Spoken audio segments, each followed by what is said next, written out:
I've cataloged the inanities on structures in my head, and it's been a wonderful thing to do. If you stop to think about it, how many unhappy collectors do you know?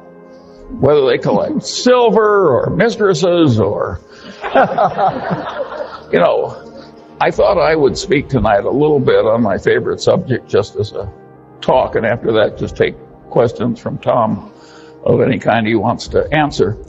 What I'd like to talk about briefly is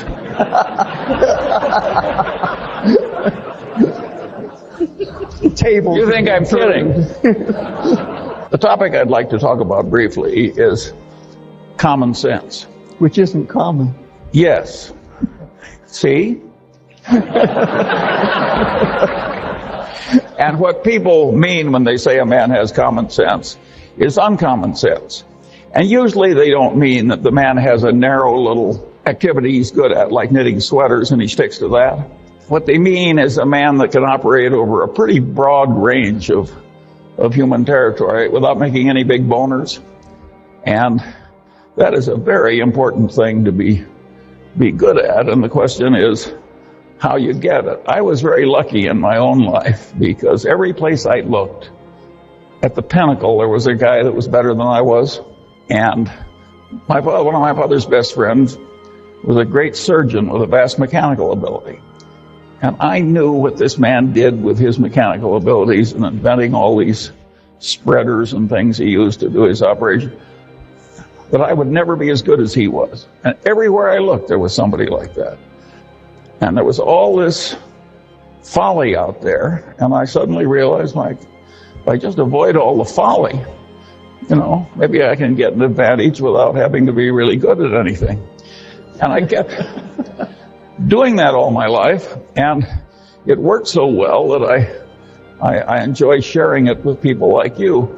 It really works to tackle much of life by inversion, where you just twist the thing around backwards and answer it that way.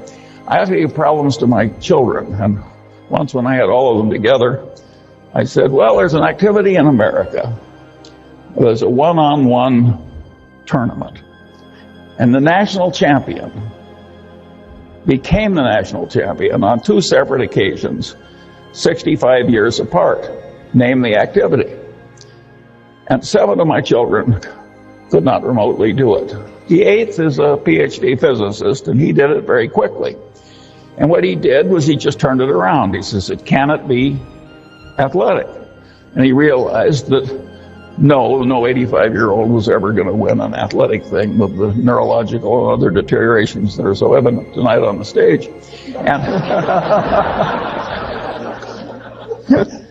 And so I said, well, could it be chess? He's a chess player. And he realized that no 85-year-old was ever going to be the U.S. chess champion. He knows what a chess tournament is like.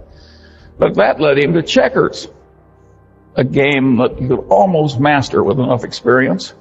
And of course, that was the correct answer. It took him about 15 seconds. All kinds of problems like that look so difficult. If you turn them around, they are quickly solved.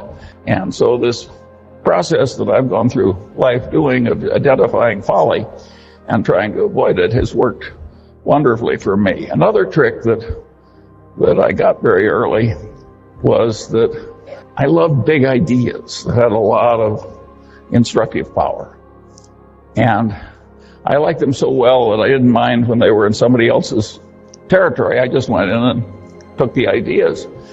So I paid no attention to the territorial boundaries of academic disciplines. And I just grabbed all the big ideas that I could. And then I used them in daily activity to solve problems and amuse myself and do self-education and so forth. Well, that makes me a collector. I'm a collector of inanity. And I've cataloged the inanities on structures in my head. And it's been a wonderful thing to do. If you stop to think about it, how many unhappy collectors do you know? Whether they collect silver or mistresses or,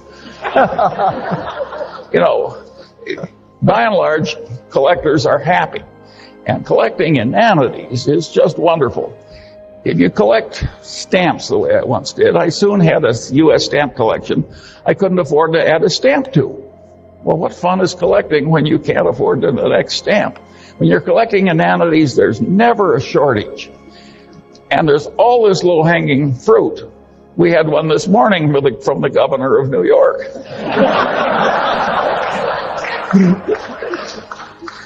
That was pretty expensive freight.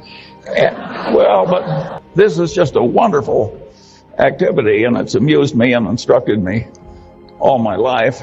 And another thing that I got into when I did that was to be very interested in seeing how these ideas interplayed together. There's not big academic reward or worldly reward for integrating one discipline for a strange discipline, but a strange discipline that's not your own. So if you do it in your head, you're in a territory without much competition.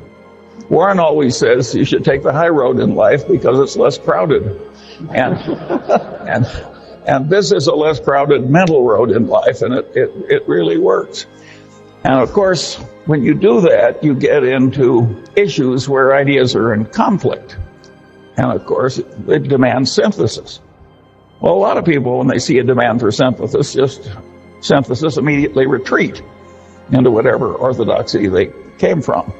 That's not the Munger. If there's two big, powerful ideas and there's a terrible tension between them and synthesis is demanded, I look it up if I can, and if I can't look it up, I try and figure it out. And if I have a poor approximation, I use that for a few years until it gets better. I had another idea that was very useful. I always liked Occam's razor. Now, that is a wonderful way to think.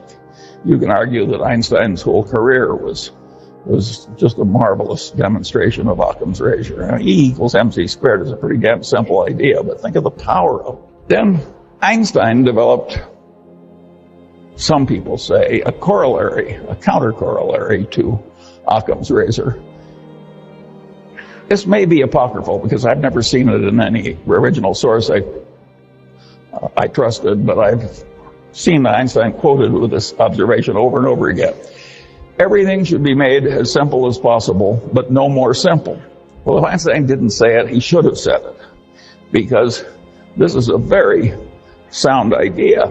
I later developed a supplement to that corollary. And my supplement to Einstein's corollary was that, about Occam's razor, was in messy social science. If the result you're observing is a Lollapalooza, look for a confluence of multiple causes, multiple forces operating in the same direction. I got to that idea when I was trying to explain to myself how the Moonies were able to get some student to come out for a weekend in the country. And at the end of the weekend, the guy was a brainwashed zombie who was the slave of some megalomaniac nutcase for the rest of his paltry life. And this is obviously a Lollapalooza result. And so I looked in academia for an easy, correct answer to this. And of course, I didn't find it. I finally stumbled across a popular book done by some psychiatrist founded by the Rockefellers, who had studied the last work of Pavlov.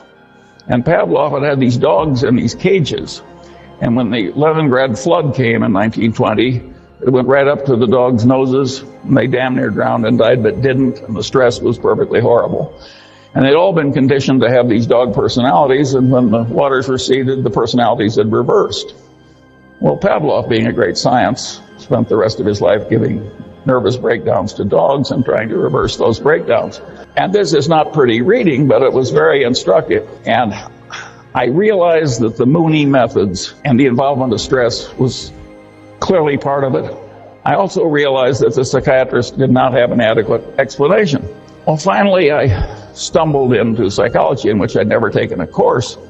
And so I just bought the three main textbooks in Psych 101 in the country, and I riffled through them quickly. And, I could pick up the 20 main ideas in social psychology very easily. And when I used them as a routine system, I could see that the Moonies were using about 6 of these things in combination with the Pavlovian stress. And just as the dogs brains snapped in the Leningrad flood. The Moonies have a term in their conversion method, causing the target to snap. Same damn idea. And I found that very interesting. And because I'd reached a conclusion, a very unpopular, unpolitically correct conclusion that I've just given you, because it gets into religion's conversion is a tough subject.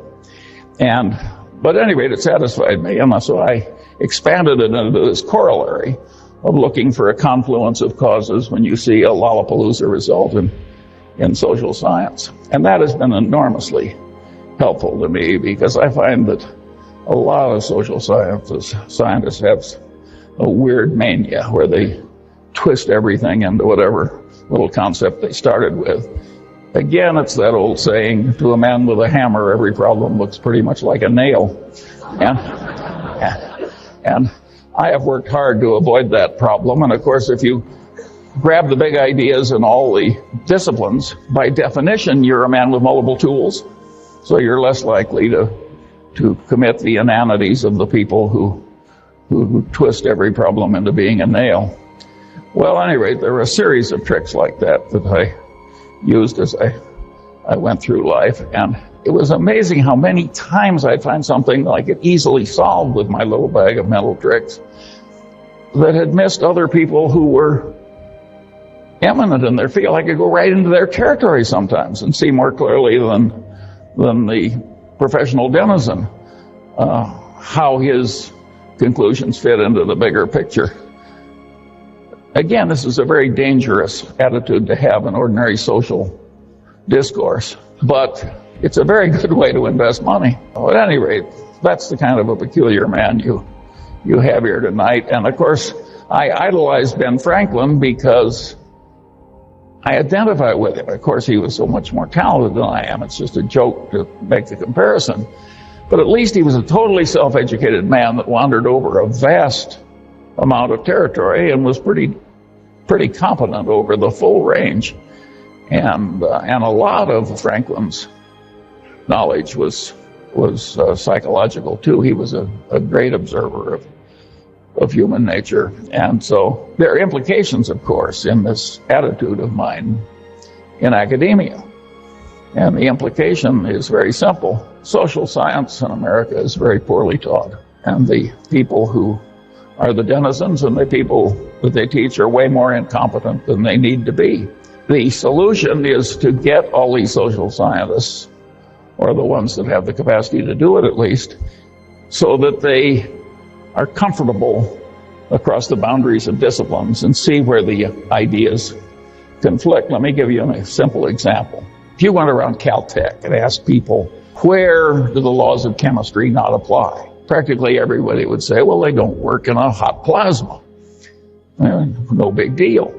But if you ask a bunch of people who have taken the main course in economics and have gone on to business school in America, and you say, well, you're selling something in which is measured in units, and you want to sell more units. Do you raise the price or lower the price? Well, they've seen supply and demand because you lower the price. Then you say, tell me the occasions on which, if you want to sell more units, you raise the price. Now, this is an intelligent group. You've been through social science. I'm giving you some time. Will anybody who has the right answer raise his hand? Yeah, luxury goods. That's what do. About 1 in 50 comes up with the idea of luxury goods. Right. That the price is sort of a signal that it's high quality. And if it's not a signal of high quality, it's a way of bragging to your friends that you have both discrimination and money. But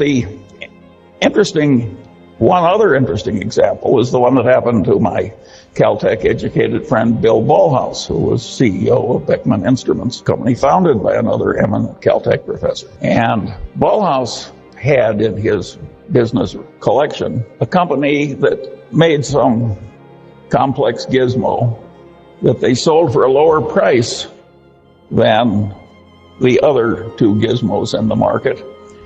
And yet it was much better, and it had lousy figures. And Ballhaus took one look at it, and he realized that it was a gizmo where if it failed, imposed enormous costs on the owner of the gizmo, and he recognized that the price being low was sending the signal wrong in reverse. This can't be very good, or it would. So he raised the price enormously and sold way more units, and of course the profits went up at a truly dramatic way. So these idiots that can't answer the question are leaving a lot of money on the table that a man like Ballhaus knows how to get. And the world is just full of opportunities like that for people who get the main points and go across it. But of course, that's not the main answer to the question. That's just the Ballhaus byway. The main answer to the question is very simple. Suppose you raise the price and use the money to bribe the other guy's purchasing agent. Well, you can laugh because it's so obvious once somebody points it out. But who was raising his hand over that one after all the fancy education you've had? And the kissing cousin of that direct bribery of the other guy's purchasing agent. That's the way title insurance is sold in America. That's the way load mutual funds are sold in America. That's the way a certain amount of defense contracting has been done or attempted to be done. It's a huge, important part of capitalistic life, that business of raising the price and using the money to enhance sales. And of course, there are legitimate ways to do it too, like legitimate information through advertising or otherwise. But there's a lot of illegitimate use of increased price to increase sales. And that's a big part of the capitalist condition. And if you don't have a brain that automatically has these things pop into it, you haven't really assimilated social science correctly. What good does it do to be able to pass a test parroting back to the professor what he told you? Well, that'll get you an academic label. But it won't get you the many millions of dollars Ballhaus made by raising the price. And it won't get you really fabulous investment results in life if it takes some imagination, if you don't see how all these things work and how they interplay. And of course, the way to get that competency, like any other competency, is to adopt the necessary elements and practice using it over a considerable period of time and a considerable area of complexity. And now, get to a really interesting question. Can we fix the social sciences so they aren't such total horses' asses? And the answer is yes. Is it likely to happen? The answer is no. It will happen eventually because, well, here I'm going to lose my humility prize. I had a guy in the Harvard Law Review ahead of me. He said to me once in the course of an argument, he said, "Charlie, think about it for a while and you'll agree with me because you're smart and I'm right." Great argument. Well, the liberal arts are going to come to the Munger system in due course because they're smart and I'm right. It can be done better, but it can't be done better with a crazy reward system that allows people to be as silly as they are in many departments. I always liked the story of P.J. O'Rourke, who said, he says, the last communist dictator of Albania was a pure communist. And he finally threw out the Russian embassy because they'd lost the pure faith. And then he kicked out the Chinese communists because they'd lost the pure faith. And he said finally he was only comfortable with two places in the world. One was the communist dictator of North Korea, and the other was the English department at Yale.